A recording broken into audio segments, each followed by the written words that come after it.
Well, hello, Master Brokers. I'd like to welcome all of our long-term members, our new members, Miami MBF members. We have a couple online. Hi, Penny.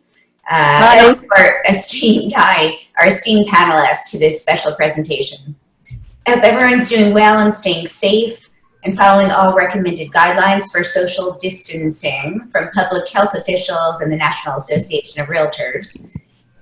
This will be our chapter's first ever virtual meeting, and we hope everything goes smoothly, but please just bear with us if we have any technological challenges and storms and power outages, which may arise. I can't wait to see all of you live and in person as soon as it's safe to do so.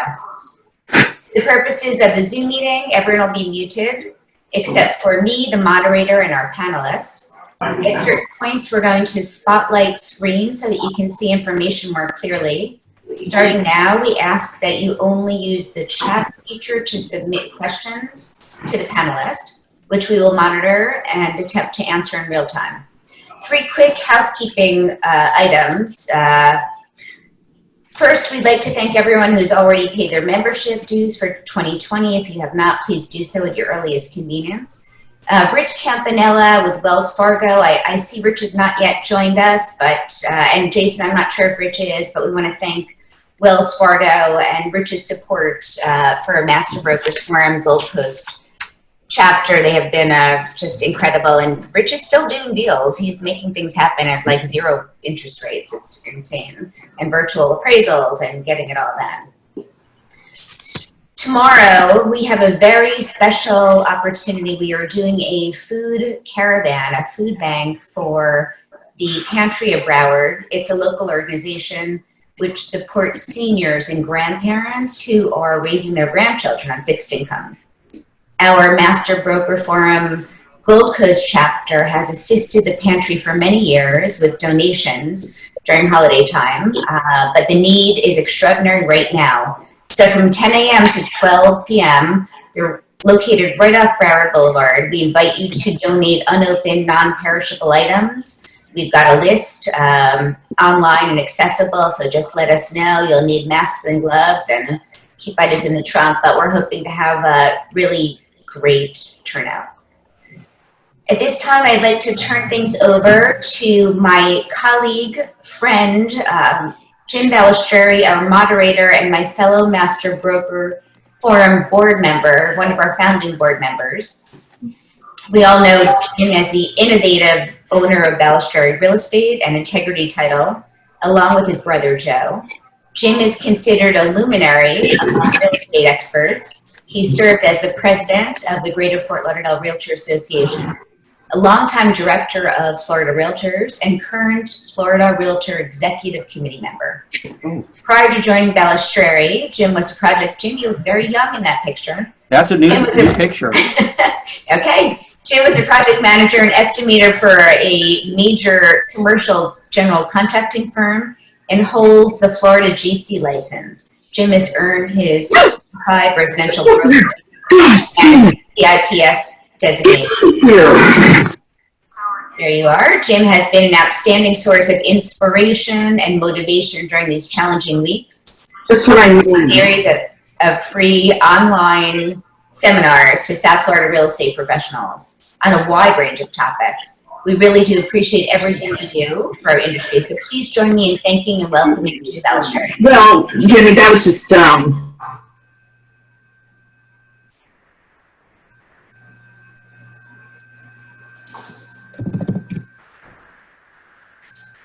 Everybody's excited about this fun-filled discussion that we're going to have today. It's going to be unique. We expect about 45 minutes, and as Carolyn mentioned, we'll endeavor to take questions as we go through these next 45 minutes. So we are recording this discussion. We'll distribute it to everybody in the upcoming days on the MBF social media and email. Be aware that the chat room comments are also included in the recording. So let's meet our panel. Anna Bozovich is with us today. She's the founder and owner of Analytics Miami. For the past 3 years, Anna has been publishing long-term trend analysis on Miami real estate market. Her reports are outcome agnostic, and are published with the intent of bringing truth and clarity to the market. They are entirely data-driven and have at times been contrary to the mainstream narrative, especially in regards to the residential markets. In her reports, Anna charts the whole market cycle and emphasizes supply and demand fundamentals across the market segment. Anna studied math and physics at Columbia University. Her reports draw upon her ability to see past the noise to recognize patterns of data and in data. Welcome, Anna. Glad to have you. Welcome, Anna. Our next guest is Anthony Graziano. Mr. Graziano is the region's foremost expert on real estate economics and value drivers.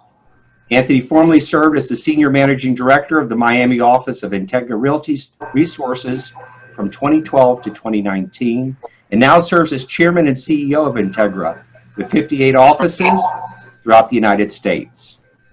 The firm's services include market feasibility studies and forecasts, expert witness testimony, economic damage assessment, and general valuation and counseling on all classes of commercial and major residential projects for public and private entities. Anthony, thanks for joining us today. Thank you, Jim. Thank you for having me. A longtime friend and probably one of the most generous people I know is Mike Pappas, the president of the Kai's Company and Illustrated Properties, a Miami-based real estate company with 50 branches, 3,300 associates, mortgage, title, insurance, and property management affiliates. With sales services in excess of $6.2 billion annually, the Kai's Company is one of the largest independent broker firms in the United States. Mike joined Kai's as a sales associate in 1980, the year I was born, and held a variety of positions, including general sales manager, until taking over as president in 1992. Mike has been the recipient of numerous awards designations, including the YPO Legacy Award, the Real Estate Up-and-Comer of the Year by Price Waterhouse, Best Real Estate Deal of the Year by South Florida Magazine. For the past 3 years, Mike was named the National Top 200 Most Powerful People in Real Estate. He was also included in the Florida Trend 500 as an influential business leader in real estate in 2018. Please welcome fellow master broker and friend, Mr. Mike Pappas. Well, let's get the discussion started. So we've prepared some questions for our panelists today, so let's jump right in there. And we'll start off with question number one. It says here, how are Broward and South Palm Beach property values holding up? Do you expect them to be lower, the same, or possibly higher due to pent-up demand? And when we come out of this, it says, do you expect the values to be lower, the same, or possibly higher due to pent-up demand when we come out the other side? So who would like to jump in on that question? How are property values holding up? And what is it going to look like when we come out of this? Real quick, I mean, they've held up pretty good because the worst is ahead of us, not behind us. I mean, we had a lot of pending business that came in. I think everybody knows prices still rose in April. And I think you're going to see that, and they're going to continue to rise because there's low inventory under $500,000. So right. Really what's going to predict, and I think Anna and Anthony can speak on it a little bit more numerically, but it's a supply and demand issue. So if the supply of the market is tight, under 6 months, we're going to be in a market that's basically keeping the numbers the same or better. And if the inventory starts to rise and sales don't keep pace, then you may see a softening and a slowing of pricing. We believe, and we're predicting, that prices in the single family home market will not go down. They haven't gone down in 74 downturn, in 82 downturn, in 92 downturn, in 2001 downturn. The only time they went down was 2008 in the single family home market. In Broward County and South Palm Beach, there's not a lot of land. You got to go west or it's infill. And so those are the dynamics of basically a tight market. Yep. Yeah, I would agree with that 100%. We're going to start getting data that reflects the COVID economy coming in May, really. What we have now has been the setup before, which is important to look at because then we know how strong various segments were leading into this.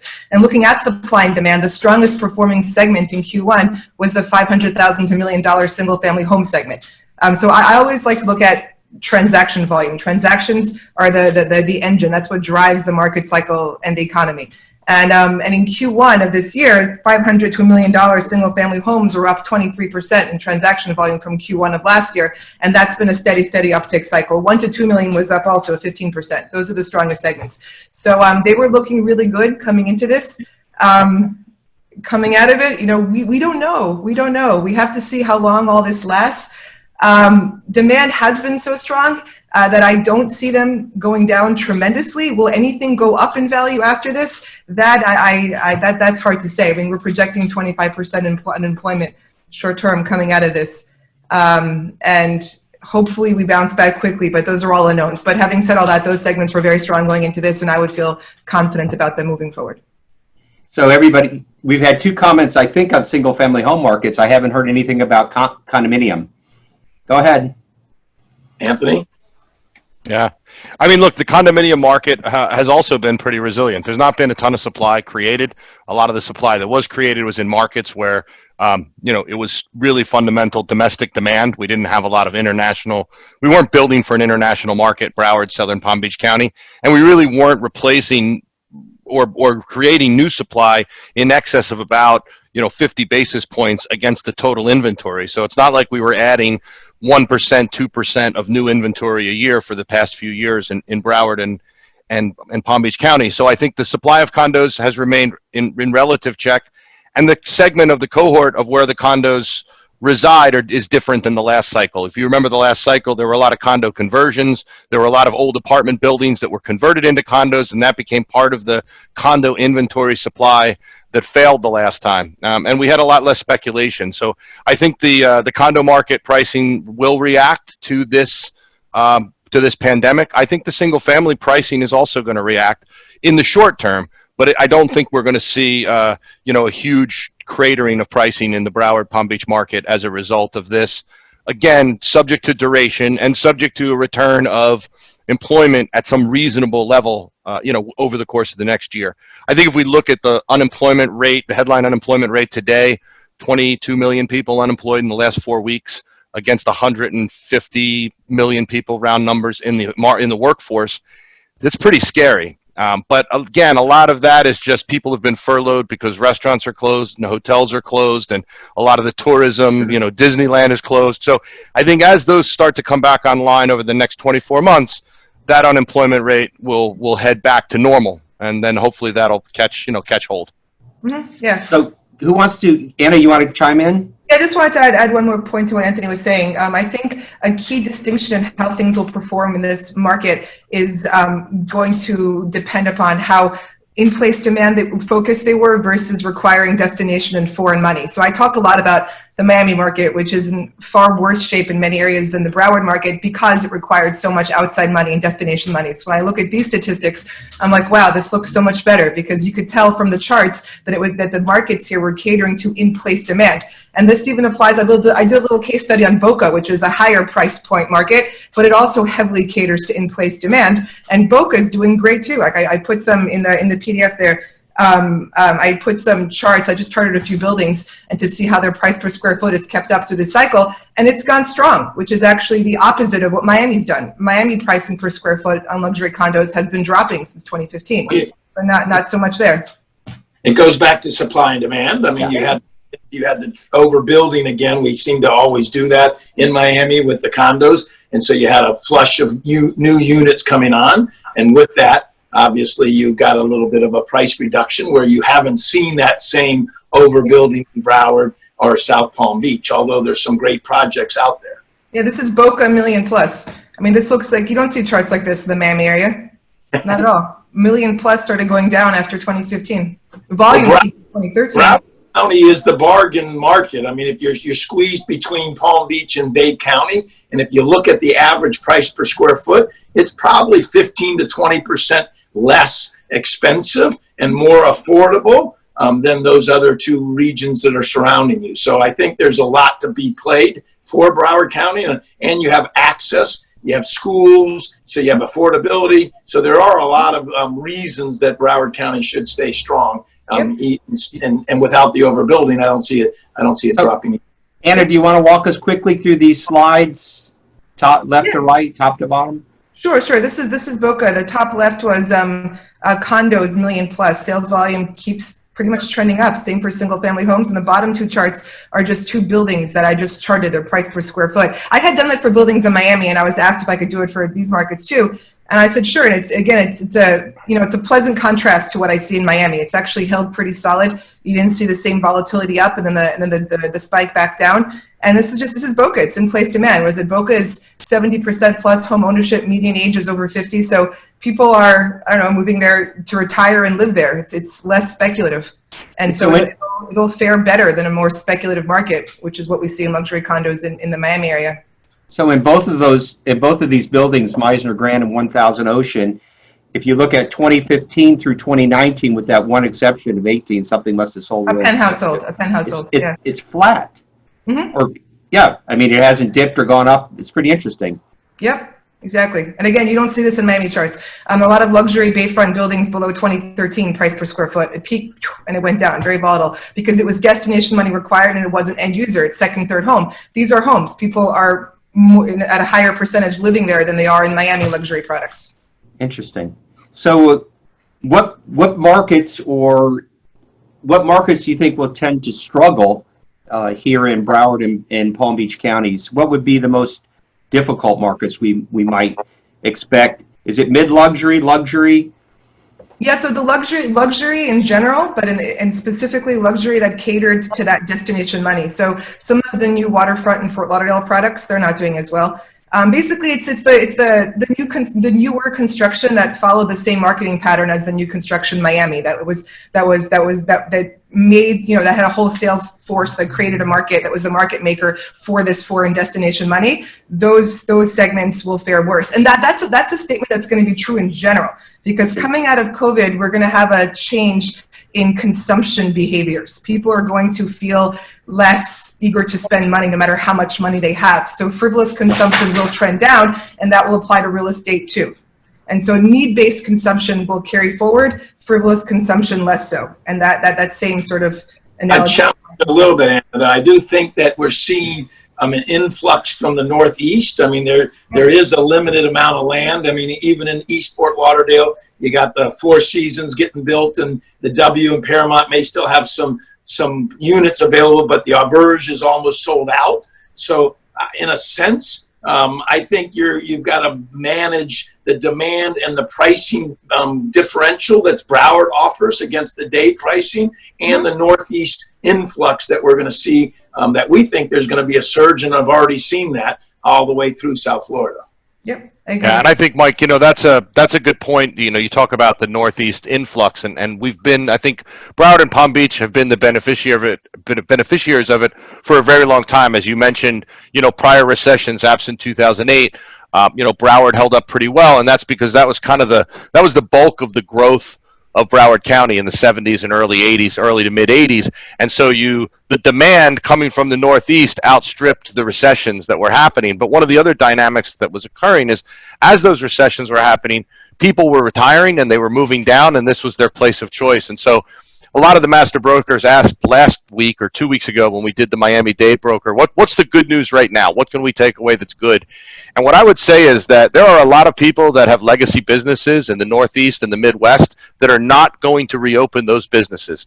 Their cost basis was from the 1980s. They ran a pizza store. They ran a small manufacturing facility, whatever it is, and they decide, I'm not going to deploy the capital to reopen that business. I'm finally moving to Florida. And I think the bright spot, you talk about pent up demand. The bright spot right now is to find the 10 or 15 or 20% of those business owners that are in that 58 to 68 age range that are going to make the move to Florida. The kids are out of the house and they're ready to go. And the only variable is they need to exit their house in the Northeast market, which may not be as strong. That'll be the only thing holding them back. I think Anna, can you weigh in on Florida in terms of net gain population, people moving here. I think that's interesting because we came into this very strong.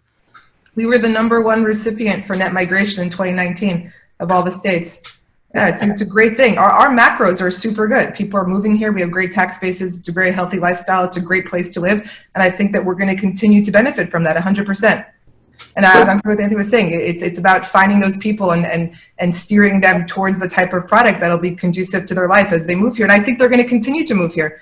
And that's been a strong ongoing trend, especially as some businesses see that they can remain virtual. So one good outcome of Corona, I think, is going to be an acceleration of some trends that were already in place, such as the virtualization of various things like businesses.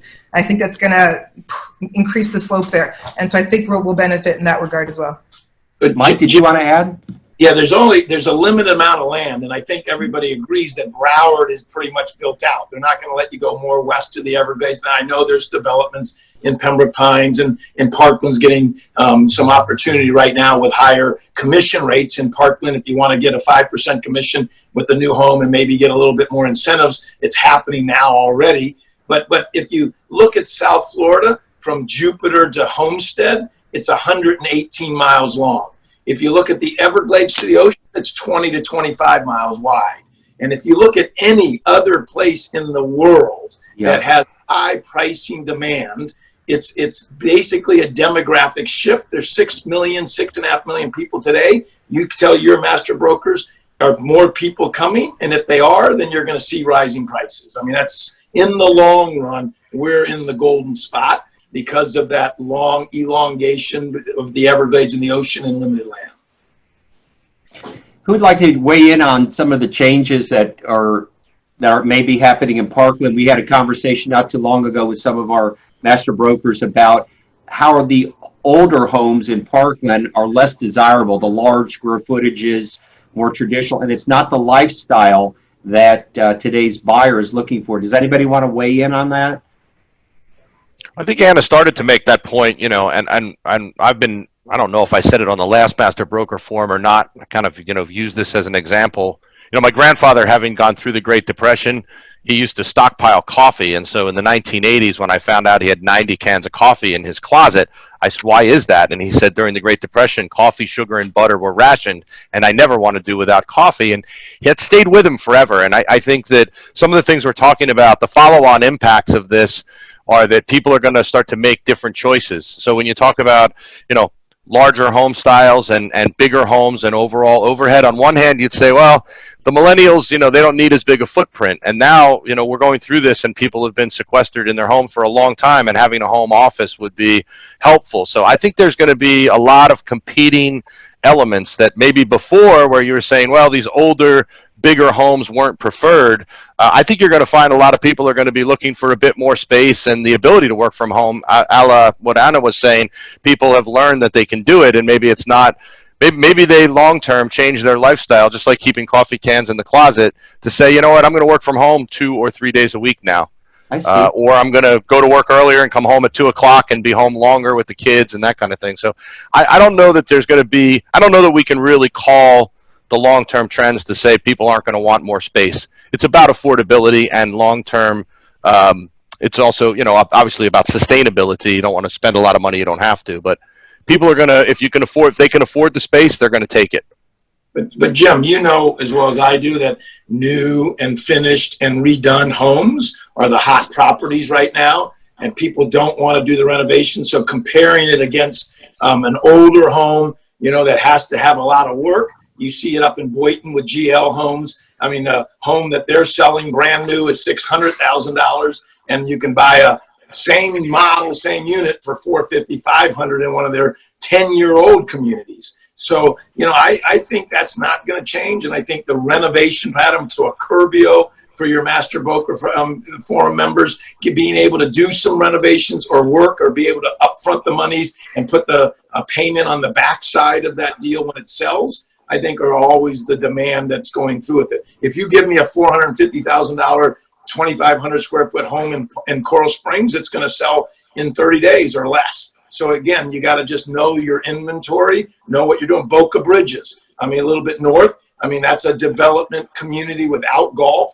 And I think in Boca West, in Central, you get captured by the numbers of the down payment or the investment to get into those communities with all that, and that pushes price down. So I think your members are smart enough to be able to navigate through, but there's something for everybody. Carolyn, you want to weigh in on this idea of people moving out of older style condominiums into single family or into new condominiums that represent more of a single family lifestyle with large balconies and such? Sure, I think there's going to be a huge demand for people looking to go back to single family. I think this whole quarantine, being stuck in limited amenity buildings, I think that we're going to see a big condominium challenge. I think pricing, with the exception of extraordinary branding, Four Seasons, Mandarin, Ritz-Carlton, I think being able to deliver the service and know that the staff is trained on whether it's cleanliness or additional opportunities. But I think that there's going to be some pricing readjustment in the typical condominium play, and I would say that's from 500,000 to $1.5 million. Interesting. Jason, do we have any questions from our the audience here? Deborah, I don't see a Q&A on my screen, so I'm not able to. Can I speak? Go ahead.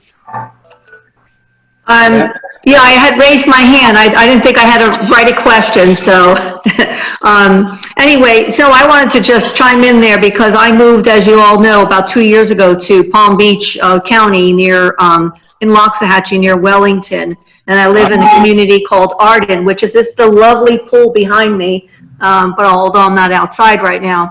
I have to tell you, I have been busier these last 45 days than I have any time in the past year with buyers, doing virtual tours, going out. I'm giving tours on my golf cart with my phone on WhatsApp. A lot of people from the Northeast, but I have some from Missouri, some from Michigan that want to come here. And I think what's more desirable is the lifestyle we have here. Although we have all been quarantined, there's so much space. There's 20 miles of trails, so I'm not like stuck in my house. I have a big open house with all the, light coming in. I don't have to get on an elevator to get out of my home, and all of us are able to walk, ride our bikes, take our golf carts, and go around the community. And there's just lots of activities still going on, even if they're virtual. So I've had, in the last week, I sold a house last week. Someone called me and they were interested in moving here. They moved from Wellington, and then someone else put an offer in that I showed the home to, that they live in New York. So Colorado. They haven't even been here, and an offer came in. So we're real busy, and I feel good about the market. And the prices aren't going down, but the builders some of the builders are offering some really good incentives. Right. So you want to talk yet about new development, condos, residential communities? How do you see them doing in terms of units sold, that sort of thing? You speaking to me, Jim? I was speaking to Mike. Oh, okay. Go on, Mike. That was good. I was waiting for her answer. She's Anybody like to weigh in? Yeah, I mean, again, I think what you're already seeing. In Parkland, I did call, and offering now 5%. They're offering more incentives. I think the builders that have inventory, probably you're not going to see price reductions, but you're going to see more incentives out there. And just as she mentioned, there's more. You've got Avenir coming out of the ground. I mean, where she's living and where she's talking about, a lot of land. And, it's west, but I think that's probably the biggest future growth in the communities. Huge developments with golf course and communities, and so a lot. Palm Beach County has 88 golf course communities. There's only Broward County only has 20, and I think Dade has like 10 or 15. So definitely that community lifestyle moving north is into the Palm Beach market. Who wants to comment on how this might impact real estate offices and brokerage offices, and then the follow-up question to that: how's it going to impact commercial space?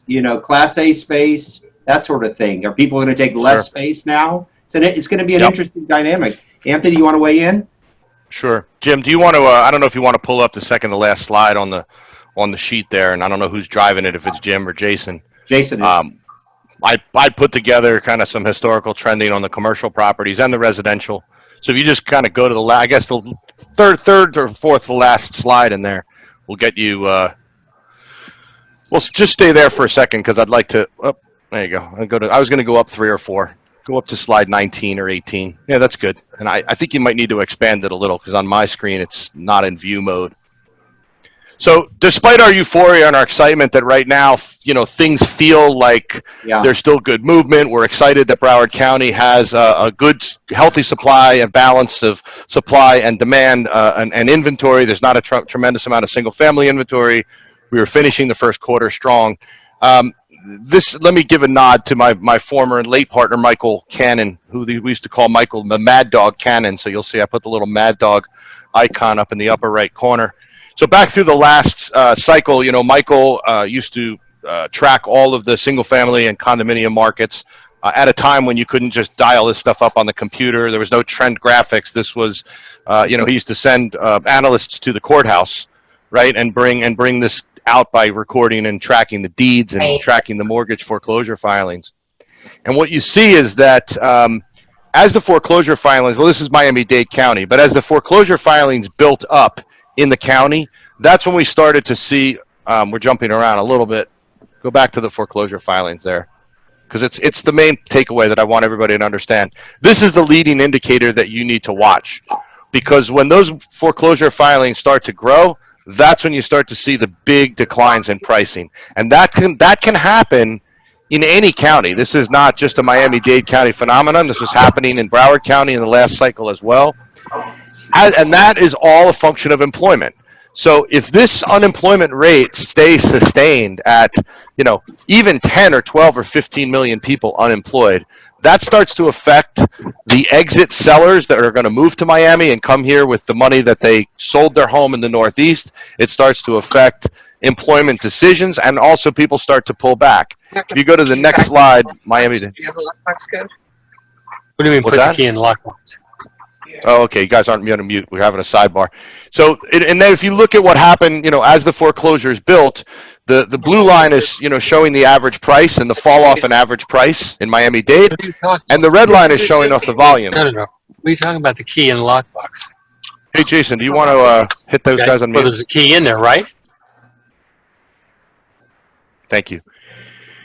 The red line obviously is showing the number of sales. So what you see is the number of sales had started to tail off as pricing was heading up, and then as pricing came back down, the number of sales started to head up, and that was the balance of supply and demand, where the banks were just going out there with a lot of product. If you hit it in Broward County, you'll see not as dramatic of a change in the number of sales, but you do see that there were dramatic price changes heading into 08, 9, and 10 as those foreclosures started to build. So while we are hopeful that we get through this and the duration and the return to employment, happens within the next 12 months, the longer that this goes and sustains, the more likely that those unemployment figures will start to drive foreclosures, which will then affect pricing.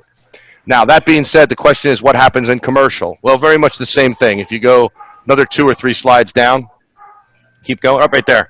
Nope, go up right there. So that's your macro pricing index for your major 4 food groups, your office, industrial, retail, and multifamily. Office is in blue, industrial's in red, and multifamily, which is the headline one that you should be looking at because that's competing with your single family, is in purple. And so what you see is that really towards the end of 2007, third quarter of 2007, that was the peak of pricing indexes in the commercial space. And then we started to sort of lose value as we headed into 08, and by the third quarter of 08, we were officially in, had been in a recession for 2 quarters at that point. And so all of the supply and demand metrics started to change, and the availability of capital. And so that's how, values continued to decline. In the background gray, what you see in this chart is the unemployment levels. Oh. And so the lowest point is when the unemployment level is at its highest. And that's where you get the greatest value disparity. So the question is, and by the way, that's 10% unemployment. Now, 10% unemployment in context with 150 million people would be 15 million people unemployed. In the last 4 weeks, there's 22 million people unemployed. So the balancing dynamic right now is this short term or is this long term? And how long is it going to take to reemploy those 22 million people? Otherwise, we're going to start to see those really negative impacts and the pressure coming to bear on retail and office and other assets. Obviously, hotels leading the way right now with value declines, probably followed by retail. But there is concern in the office market that the office market will weaken as businesses are not able to reopen. How long can the small businesses continue to perform? And so, it's a scary time. I think that right now there's general sentiment that, a reopening within the next month or two will allow us to have a glide path out of this thing. But if you read the economic headlines, the real concern is it's going to take quite a bit longer than just the county to say, or the state to say, reopen. It's going to take, psychologically, it's going to take people longer to go back to their old activities. And practically speaking, there's just some things we're not going to be able to get back to in the next 3 months, vis-a-vis international flights, major sporting competitions, the Olympics, the big conventions in Orlando. That's going to take quite a bit longer than the next 3 to 6 months. So we're expecting value declines. We're just hopeful that they're not going to be this deep. Well, since I'm the least educated on the call, I'm confused on this graph. What does the price index represent? When it's 1.9 versus 1.1 versus 0.9. Yep. So on the left axis is the unemployment rate. The right axis takes the baseline starting point, meaning when it was at 100% of value, and then it went down at some point and lost 30% of value. So if you look at the bottom of office in the third quarter of 2009, that's kind of the lowest point on the graph. Right. That was almost at about 77% or 75% of value. So it lost value. So that it lost 25% of its value, right? It went to 75 cents on the dollar. And then it started to climb back up, and it didn't get back up to 100 cents on the dollar until about 2013. I see that. Okay. Where it had been where it had been in 2007. And then from there, now the office market is 30 or 35% above its prior peak. Gotcha. Yeah. Right? So the purple's multifamily. That's 150% above its prior peak. So it's inverse to the unemployment rate. As the unemployment went up, the price index went down below the baseline. Gotcha. Okay. Exactly. And then as the unemployment rate starts to decline and the economy starts to catch hold, pricing stabilizes and prices rise again. Excellent. Thank you. And so it's all correlated to people's ability. If you look at our gross domestic product, about 70% of our GDP is based on consumer consumption. That's what drives that number. We do some importing and exporting, we have energy, and we have other components, but consumption is our primary driver in the U.S. economy. So when jobs go away and people's consumption patterns change, that changes their ability to spend, which changes the outlook on the economy. And the big thing, Jim, also is different, I think, between the residential and commercial, which is what Anthony's saying, is the mortgage terms. So residential mortgage terms are 30-year fixed. That's pretty much what we know, 15-year fixed. And it's pretty stable, so you can weather through this, even if you go through a bad patch. They're not going to make the payments. The difference is on these is their default mortgages, that if you have a mortgage coming due next year, because it's a 5-year or 7-year mortgage, and you happen to be blown out on tenants at the time and they didn't come back, refinancing that at that time is going to be a little bit more difficult. So I agree with Anthony. The commercial market's going to probably may be similar to 92 for us. If you remember, there was a overbuilding in RTC, the Resolution Trust. We had a commercial downturn back then, but not necessarily a residential one. That's interesting. If I could just type in the thing in the resi markets, if we can go to page 10 of the PDF, because I'm going to agree with Anthony. The importance of the unemployment number is very, very big, and it can't really be overstated enough. They're sort of little donut charts at the bottom of those pages. that show, yeah. So the left one shows the distribution of sales. This is Q1 sales of condos, and it shows at what price points the market transacts. So 90% of the condo market is below $500,000, and for single family, it's like 80%. So these are regular people buying things. Everyone likes the story of the fancy homes, the people flying in from wherever, but those are tiny, tiny market segments. The majority of this market is just regular people with jobs buying things, and those people are affected by employment. So let's look at that. We're talking about home purchases 0 to 200,000 makes up 56%. That's the condo slide, yeah. Okay, and for condos, single family, yeah, I'm looking at. I have it on my phone. That's what I'm looking at here. And for single family, it's a slightly different, but it's similar. The point is that the vast 90% of the market is consumed by people who have regular employment, who cannot afford to be out of work for long periods of time. And we already have 6% of U.S. resi mortgages in forbearance right now. So these are all very real factors. And to add another point to this, 47% of our GDP is service economy. And South Florida is very heavily dependent upon tourism, hospitality, all those things. And you already have airlines saying they project it'll take them 2 to 3 years to get back to anything resembling what we had before Corona. So the unemployment number is something very real and very important to watch, because it affects 90% of the people directly, directly affects 90% of the people who transact in this market.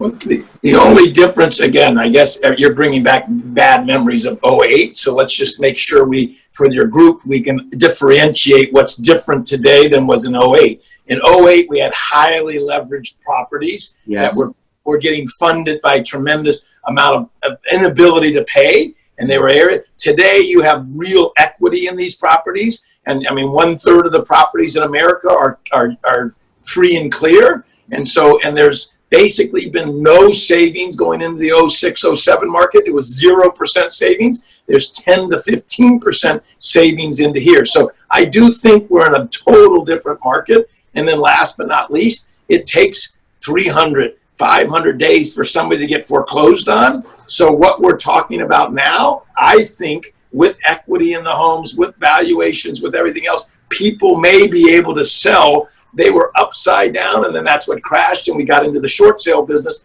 I don't see that happening today, but it may. Listening to the other people, it may, if it stays long enough, it may. But it's going to be 6 months. It's going to be 2 years, really a year and a half before we really see that impact.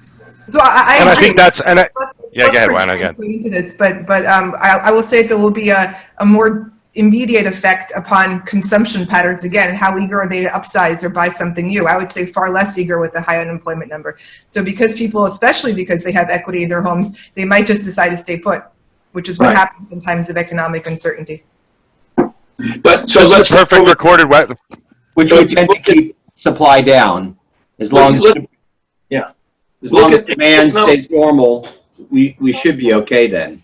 So supply is 12% less, Jim, than it was a year ago. We're taking 50% less listings. We still took 9,000 listings in the month of April. So the realtors in South Florida listed 9,000 homeowners. Typically, though, that's about 18,000. So we're 50% off, and sales are probably 40 to 50% off. So exactly what you're saying, I think you're mirroring. Now, what's going to happen in a month or two is a bunch of people are going to dump them on. We still have unbelievably low interest rates. 3.5% is the lowest it's been in years of my lifetime. And so, I mean, there's no question. When I bought my first home, it was 13%. So I think there are some wind beneath our sails, in a sense, that may help us through. But listening to the other individuals, I'm not going to compete with that. But I do think there's some hope, I think. Well, I like it, Mike. I like it. My dad used to say, "From your lips to God's ears," and I think it's a good webinar that we have here, because at some point one of us, will be more right than the other. We'll be able to clip it out. Say, remember when Pappas was so excited about the market and it held up? I love your enthusiasm, and I share with you, by the way, what I've shared with everybody, and that is quite a lot of this is about market sentiment. And while I can't control what's going to happen in the economy or unemployment or the big macro factors, what I can control is how we react to it. And to be really successful, I think what you have to do is adopt a position that you look at these things and you think to yourself, well, there's 3 or 4 things that could happen, and 2 or 3 of them are bad. I'm going to shoot for the one good thing. And I think that keeping a positive attitude is important. I think that as we look to how long the market thinks it's going to take to recover, the tendency is to overestimate, to look at the bad right now and say, oh, this is going to take forever. The same way in 2009 and 10, people were saying Miami's got a 15-year supply of condos. They're never going to be able to sell all these condos. And by 2012, they were building new condos, and the 22,000 overhang they had was sold out. It took them less than 3 or 4 years. So I think when you're in the heat of battle, you tend to overestimate the negative, and when things are getting better, you underestimate the fact that they're getting better. So I echo your enthusiasm in saying I hope you're right. Obviously, I'm just pointing out what the risk factors are and against the base case what could happen. Let's bring in some before we go, some religion and politics. This is not one of the questions. Why not? So someone rumored we've got a presidential election coming up, I think. Yes. In November. So who wants to weigh in on that? What does that mean in terms of where we are in this crazy real estate market? And are people waiting to see the outcome? And it's really close. Yeah, I think that, look, I don't ever mind weighing in. I'll say this. I think that, this chaos is going to breed a lot more fodder. And I think we're already starting to see the political jockeying of trying to figure out who's going to be the winners and the losers. And I think that's a shame, because ultimately it's the American people that are losing out waiting for things to happen. But, the whole undercurrent of when are we opening, and how much are human lives worth, and we should get back to work, and all of that social upheaval that's happening is all tied not only to the election but also to just some very fundamental things that people feel about their country and the politics of it. I do think that ultimately, though, we always say that the political election years are difficult because they're up in the air and people are worried about what's going to happen. But I think from the perspective of the business community, I think that the current measures that are being taken to inject stimulus into the economy and things like that are at least they're buoying the chances that we get through this. Okay. And so if we do get through it, the Republicans are going to get credit. The problem is the unemployment and the nature of this is such that I just don't see that we're not going to have a 9 to 18 month slowdown. And the incumbent is always in dangerous position when the economy is getting worse heading into the election. And I think that's against the current incumbent. So I think it's close because of those two competing reasons. Right now, the Republican Party is pushing trillions of dollars out to the American people as fast as they can. Score one for the Republicans. The coronavirus is gutting the economy and driving unemployment north of 20%. Score one for the Democrats. And I think it's anybody's game going into November. That's interesting. Good point. Carolyn, you want to close this up? Are there any questions from our audience, from our fellow master brokers? Well, y'all been quiet. We're just taking it all in. I think today was a really informative panel, and I would love to see if there are any follow-up questions that come through Jason. I think we had an incredible discussion. I think we have amazing panelists. Anna, Anthony, Mike, thank you for offering us clear insight and reasons for optimism. I'm on the Mike Pappas program. During this uncertain time, I'm a fan, 100%. Master Brokers, I hope you really found this discussion to be useful. And if you missed any part of it, we will post email links to recorded video. When you sign off, please make sure you like and follow MBF on Facebook, Instagram, Twitter, and LinkedIn. And check your email about tomorrow's Pantry of Broward donation caravan. Jim, you did a really phenomenal job, as always, and I think we have pointed topics. I think we have to wait and see, and I wouldn't mind reevaluating market data as we get the end of April results. And now that we're in May, we've got some real-time, accurate data we can take another look at. And I hope that we can reach out to you and Anthony and see, what's happening in the middle of the month, so we've got some reflection. And I do agree we have to really wait till the end of May to see, but I think we'll have some growth spurts, and I think we'll have some pockets, and I want to keep a watchful eye. I think information is knowledge. I just want to thank you, Carolyn, for your leadership, and Jason, what you do for our organization. And I think as a realtor, we have a lot to be proud of. I'm looking at you, Mike, but, the realtor that's on the streets every day in our neighborhoods and communities are the most selfless group of people. We fight every day in this country for private property rights, and we are the backbone of our neighborhoods and our community. I am so proud to be a realtor and to be a master broker. And I just want to say thank you to all of you for the difference you make in our communities and the difference you make with each other in our business of real estate. So thank you, everybody. Anthony, if you ran, vote for Jim Balistreri, Mayor. That's right. Yeah. We're in. Yes, That's my heart speaking, folks. I really believe that. that's it. You I have love my it. vote, Thank you, Jim. Jim. Thank you. All right, guys. Have a safe weekend. Thank Be you. safe and donate to the Caravan Food Bank tomorrow. All right, be safe, everyone. Thanks, Master Brokers. Thank you, Jason. Take care. Bye now. Bye, guys. Bye.